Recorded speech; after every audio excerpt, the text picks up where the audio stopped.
Hello students, this is CA Karishma Bansal from my future academy. आज अपन लोग अपना ओसी का चैप्टर नंबर 3 चालू कर रहे हैं, business services part 2। Business services याद है अपन लोगों ने फर्स्ट में पढ़ा था, उसमें अपन ने कुछ पढ़ा था, कुछ होता है ऑक्सिलरीज एक्टिविटी, कुछ प्राइमरी इंडस्ट्रीज, ये सब रिलेटेड अपन ने कुछ चैप्टर 2 में पढ़ लिया है। यहाँ पे अपन लोगों को मोस्टली बैंकिंग रिलेटेड पढ़ना है। बैंकिंग जो बैंक वर्ड है ना, सबसे पहले जो बैंक, सबसे फर्स्ट बैंक जो एस्टैब्लिश हुई थी ना, वो जिनीवा में एस्टैब्लिश हुई थी 1407 में। ऐसा बोला जाता है कोई भी इंस्टीट्यूशन जो बैंकिंग रिलेटेड सर्विसेज प्रोवाइड करती है उसको हम बैंक बोलते हैं। ठीक है, जो बैंक वर्ड है ना वो बैंको वर्ड से आया है, बैंको।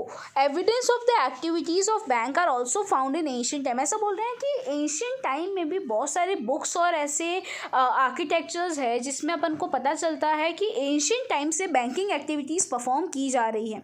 जो रोमन एम्पायर है ना, वहाँ पे मनी लेंडर्स को मकैला बोला जाता है। जो लोग छोटी छोटी शॉप्स बनाते हैं जिसको हम बैंकों बोलते हैं, इस तरह से बैंक का नाम डिराइव हुआ है। तो ये जो मनी लैंडर्स होते थे ना, वो मनी लैंड करते थे और धीरे धीरे वो लोगों ने अपनी टेम्पररी शॉप बनानी चालू कर दी। और जो बहुत लंबी लंबी लॉन्ग बेंच पे बैठते थे वो लोग, तो इसलिए उनको बैंकू बोलते थे। इसीलिए बैंक का नाम ये बैंको वर्ड से पड़ा है। समझ आया बैंक का नाम किस तरह से डिराइव हुआ। मीनिंग की बात करते हैं। According to reserve bank of India, bank is an institution which collect deposit in order to lend them with a condition to return it at the end of the fix time of whenever it is demanded. ऐसा बोल रहे bank एक ऐसी institution है जो लोगों से क्या कलेक्ट करती है, रुपीस कलेक्ट करती है, मतलब पैसा डिपॉजिट एक्सेप्ट करती है, और वो डिपॉजिट एक्सेप्ट करके लोगों को वो डिपॉजिट लैंड करती है, मतलब लोन देती है। वो जो डिपॉजिट उससे एक्सेप्ट किया है वो उसको सामने वाले बंदे को फिक्स टाइम के बाद वापस लौटा देना है। फिक्स टाइम या फिर अगर सामने वाला डिमांड करने आता है तभी भी उसके पास वो पैसा होना चाहिए और उसको लौटाना पड़ता है। The institute providing service of bank is called bank. Banking is called bank. ये तो अपन को पता ही है कि ऐसी इंस्टीट्यूशन जो बैंकिंग की सर्विसेज प्रोवाइड करती है उसको हम क्या बोलते हैं, बैंक। चलो फंक्शन, सबसे फर्स्ट फंक्शन है except bank deposit and apart from this bank services bank perform other activities too. ऐसा बोला सबसे पहला फंक्शन है एक्सेप्ट डिपॉजिट। सेकंड है उस जो डिपॉजिट उसने एक्सेप्ट किया उसको या फिर किसी को लोन दे दो या फिर उसको कहीं पे इन्वेस्ट कर दो। But at present a bank does other functions too. ऐसा बोला आज के टाइम पे बैंक अदर फंक्शंस भी परफॉर्म करते हैं। बैंक के जो फंक्शंस है उसको दो पार्ट में डिवाइड कर दिया गया है, एक है मेन फंक्शन और एक है सब्सिडरी फंक्शन। मेन फंक्शन में आता है to collect deposit, to except and collect deposit, to lend money or to invest money and to do interbanking transaction. Subsidiary में क्या क्या आता है, to look after the financial transaction of the customer, to do transaction of foreign exchange, to issue letter of credit, to issue traveler check, to provide draft services, to provide information related to credit of a person associated with the bank, to provide services as underwriter, to provide other related services such as ATM, DMAT, safe deposit wallet, etc. Main function of the bank में क्या क्या आता है, सबसे पहले आता है to accept deposit या कलेक्ट डिपॉजिट।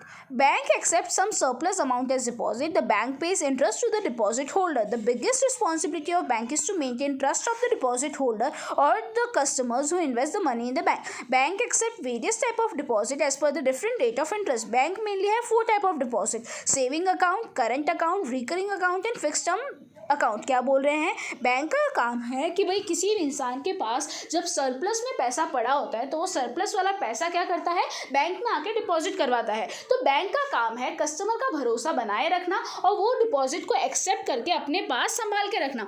जो कस्टमर डिपॉजिट देता है ना उसके सामने बैंक उसको इंटरेस्ट देती है। जनरली बैंक है ना 4 टाइप में इंटरेस्ट देती है। 4 टाइप के अकाउंट्स होते हैं। अब कस्टमर पे डिपेंड करता है उसने किस टाइप का अकाउंट खुलवाया है।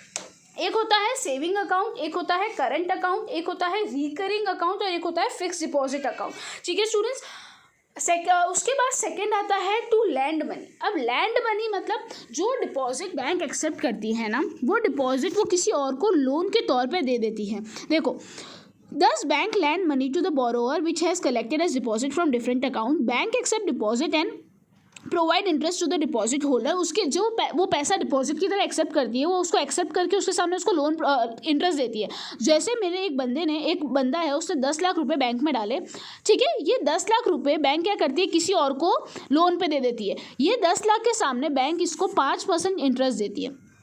और ये 10 लाख जो उसने लोन पे दिया है ना, उसके सामने वो 7% इंटरेस्ट चार्ज करती है। तो ये जो 2% एक्स्ट्रा इंटरेस्ट वो चार्ज कर रही है ना, वो तुम लोगों का वो बैंक की क्या हो जाती है, इनकम हो जाती है। हमेशा याद रखना, बैंक है ना डिपॉजिट पे कम इंटरेस्ट देती है और जो लोन होता है ना उसमें ज़्यादा इंटरेस्ट चार्ज करती है। इसी तरह से वो पैसा कमाती है। समझ आ रहा है क्या हुआ ये पूरा?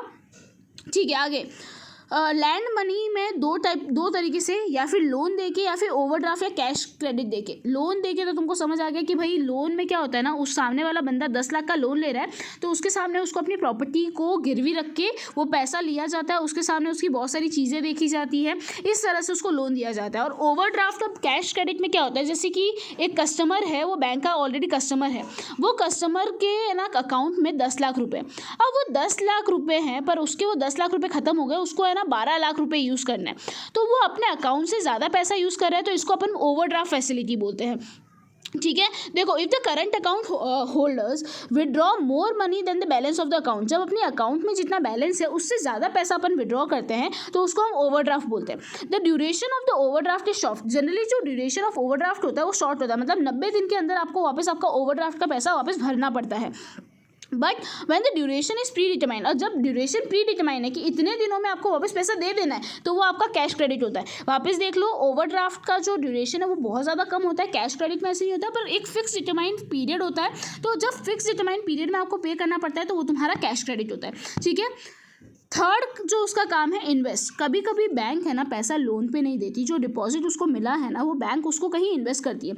आरबीआई के रेगुलेशंस के हिसाब से बैंक को कुछ ना कुछ जो पैसा, जैसे उसके पास टोटल 100 रुपये आए एज ए डिपॉजिट, इस 100 रुपये में से वो पूरा का पूरा 100 रुपये बाहर लोगों को लोन पे नहीं दे सकती, उसमें से कम 20 से 30% उसको इन्वेस्ट करना पड़ता है। और वो इन्वेस्ट भी वो गवर्नमेंट सिक्योरिटी या फिर जो फिनेंशियली कैपेबल यूनिट्स है ना, मतलब जहाँ पे वो पैसा उसका डूबे नहीं, ऐसी जगहों पे उसको इन्वेस्ट करना पड़ता है। और आरबीआई की परमिशन लेके, आरबीआई की गाइडलाइंस को फॉलो करके उसको पैसा इन्वेस्ट करना पड़ता है। ठीक है, आगे आते हैं to do inter banking transaction.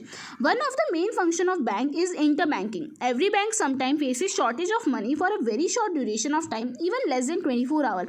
Eight this unused money the bank is provided to the needy bank. This arrangement is made by agency appointed by central bank. In this way, the process of lending or borrowing is completed through central bank. The lender or borrower does not come in direct contact with each other. The problem of the bank for a particular time is solved. Thus the bank gets the demand amount instantly, is called call money. The interest has to be paid to be received amount. The rate of interest is determined on the basis of demand and supply and is called call money rate. देखो, कभी कभी क्या होता है ना, जैसे एक bank है ये बैंक के पास 100 रुपये सरप्लस में और ये बैंक के पास 0 रुपये। हुआ क्या, इस बैंक के पास उसका डिपॉजिटर आता है, वो बोलता है कि सर मैंने आपको 50 रुपये डिपॉजिट दिए थे, मुझे वो वापस चाहिए। पर इसने तो सारे के सारे पैसे क्या कर दिए, लोन पे ले लिए। तो अब लोन पे इससे सारे के सारे पैसे दे दिए, तो अब ये कहाँ से वो 50 रुपये लाएगा।